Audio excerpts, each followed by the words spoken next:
கேரள மாநிலம் வயநாடு நிலச்சரிவில் உயிரிழந்தவர்களின் குடும்பத்திற்கு தலா 6 லட்சம் ரூபாய் நிவாரணம் வழங்கப்படும் என முதலமைச்சர் பினராயி விஜயன் அறிவித்திருக்கிறார்.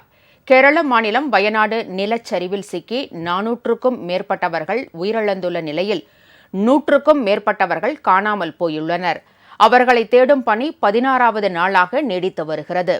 இந்நிலையில் நிலச்சரிவில் உயிரிழந்தவர்களின் குடும்பத்திற்கு 6 லட்சம் ரூபாய் நிவாரணம் வழங்கப்படும் என முதலமைச்சர் பினராயி விஜயன் அறிவித்திருக்கிறார்.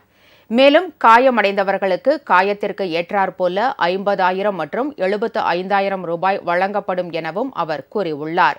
நிலச்சரிவில் வீடுகளை இழந்து முகாம்கள் மற்றும் உறவினர் வீடுகளில் தங்கியுள்ளவர்களுக்கு மாத வாடகையாக 6,000 ரூபாய் வழங்கப்படும் எனவும் கேரள முதலமைச்சர் அறிவித்திருக்கிறார்.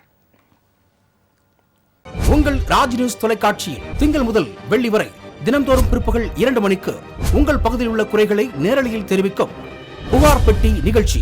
பங்கு பெறுங்கள், பயனடையுங்கள், காணத் தவறாதீர்கள்.